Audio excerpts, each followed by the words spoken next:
UFC 246 is in the books from Las Vegas, and Conor McGregor knocks out Donald Cowboy Cerrone in just 40 seconds. Unbelievable.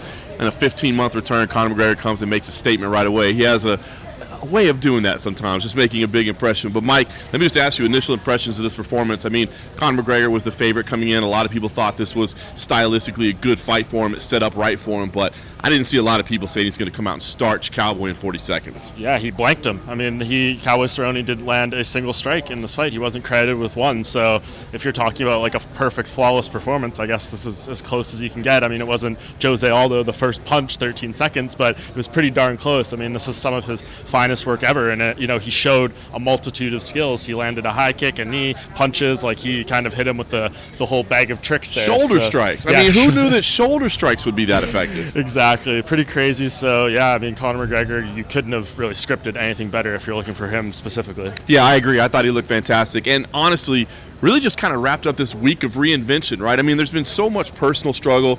Even Dana White talked about it afterwards, all the buildup and the darkness of some of the fight with Khabib Nurmagomedov. I mean, man, there was so much tension around this guy. And I'll be honest, I had started to kind of not enjoy covering his events as much. There was so much anger. There was so much frustration and just this weird energy. And then, of course, all the stuff that happened outside of the cage as well. I think a lot of people were kind of starting to sour a little bit on Conor McGregor. But he came, he reinvented himself throughout the week. He became kind of a likable character, and then he went in there in front of this massive audience. I mean, people were worried, is this a big fight, is it not? It had that big fight feel. Look at all the celebrities tonight. And big names and stuff that were in the house. I mean, as loaded as you could get. It was Mayweather McGregor level in terms of those type of people being in the crowd. Yeah, I agree. And then did that, right? And I think Dana White said it as well afterwards. UFC president said, listen, you can't buy that type of publicity. I mean, what that means. I mean, to me, Conor McGregor, not, again, that he ever went away, but I don't know that his star hasn't ever been as bright as it is right now. Yeah, it's pretty good. I mean, he scripted this week basically as perfect as it could possibly be. A lot of questions around him about his personal life, his fighting ability, where it lied about maybe, not taking care of himself too well, which is he openly has admitted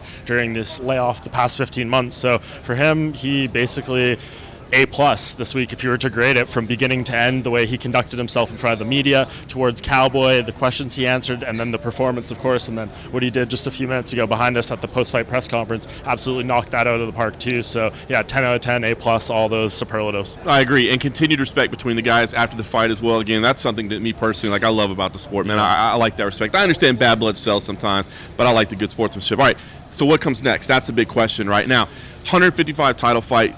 Dana White said it coming in. If Conor wins, listen, he's a big star. He's going to get a big fight. A title fight, I can see how some people would argue against it, but the question being, you got to wait till April 18th, right, for Khabib Nurmagomedov and Tony Ferguson to fight. Knock on wood, this thing gets done. But you'd have to sit around and wait for the results of that. Now, Conor McGregor said he doesn't think that fight will happen, so maybe he'd be willing to slide in. But you got to think there's a deadline on that. I mean, I asked him about it. He didn't really answer, but I don't think Conor McGregor's stepping in on a week notice. So we got that on the table. The other thing on the table is, of course, this was a welterweight title fight, 170 pounds. Jorge Masvidal is becoming a massive celebrity. Every time he has appeared on screen or, been shown, I mean, the response is amazing. I think a fight between those two guys would be massive, but Dana White says right now, no, we're leaning on Masvidal towards Kamaru Usman, that welterweight title fight, which does make a lot of sense. All right, the owl guy, come on. It makes a lot of sense. So what do you think? I mean, there's options on the table. Then, of course, you got Floyd Mayweather, teasing on social media that there's a boxing fight. You got Pacquiao doing the same thing. What do you think? If you're sitting here right now, what's the right move for Conor McGregor next? It's so tough. I mean, he personally doesn't really seem overly interested in doing that Khabib fight right away. He kind of said the lightweight title fight will always be there. So, yeah, the vibe I got from him, that doesn't really seem like exactly what he wants next. And one question that did kind of slip my mind that I did want to ask him is he talked coming in about, wanting to acquire rounds. And he thought that kind of having that crescendo of building up and having, multiple performances, he liked the idea of fighting in March again so he could really build up some momentum. He didn't get any rounds tonight. He didn't even get a minute in there. So maybe he feels like he wants to have another performance go in there and really be able to build some momentum behind him before doing that Khabib fight again. And there's so many options. I mean, the world is his oyster right now. It's kind of hard to sit here and say what makes the most sense.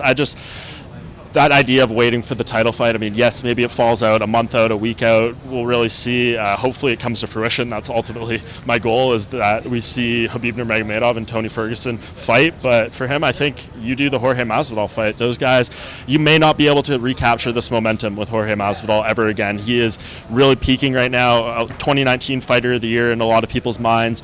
He comes in there, and I just think if he fights Kamaru Usman and gets dominated with the wrestling or something for 5 rounds, I don't think you can recapture this magic of a potential Conor McGregor fight. So I think that is the avenue to go. He seems really comfortable at 170. There's just so many narratives, the proper 12 versus the mezcal. Like, there's just so many elements into this. We got the photos of them wearing the same outfits and stuff now. Like, this seems like something that you can't pass over. And again, if he loses to Jorge Masvidal, go back to lightweight, maybe fight a Justin Gaethje, get 1 win, and then you can do that Khabib fight again. Like, it will always be there as long as he can get 1 win, then go to it. So that's probably what I do is Masvidal. Listen, it's hard to say I agree, because with Conor McGregor, I mean, literally anything is possible, right? When you start teasing the Floyd Mayweather boxing match, you thought, well, that's never going to happen. Of course it did. I mean, he can make anything happen. You're right. The timing is weird, because a second fight with Khabib would be massive. You heard Dana White today say I think it would rival the Mayweather fight in terms of pay-per-view buys. I kind of tend to agree with that. It would be a huge global event, but as you said, that means standing around and waiting till April 18th. First of all, it also means he's got to beat Tony Ferguson. That's not a given. Tony Ferguson is a fantastic challenger here as well, former interim champ. So, I mean, that's going to be a great fight as well. So, Masvidal, I think I would love to see that fight as well. But, I mean, that's a great fight for Usman. So, it's tough. All right, Cowboy Cerrone. Listen, a lot of people are probably going to write him off. I mean, it was disappointing for him. A future UFC Hall of Famer, but again, came up short when it mattered most. What can you say for him? I mean, I'm sure there's going to be some people saying that's it. We don't need to see him again. I just can't think that would happen. No, you can. Don Cerrone will be around. He just signed the most lucrative contract of his career. You think he's going to walk away now? At this point, he's going to go in there and, he didn't do anything to help his reputation of being the guy who can't win the big one tonight. He really faltered. It was somewhat disappointing to see that. You probably predicted Conor McGregor would win by a stoppage with strikes if he was to win this fight, but I was hoping Cerrone would put up a little more of some resistance in there. It was just pretty unfortunate to see it go down that path, but for him, I mean, he could fight at 170, 155. He can fight anyone. He could headline a fight night. He can co-main event a pay-per-view. Like, Donald Cerrone is always going to be there.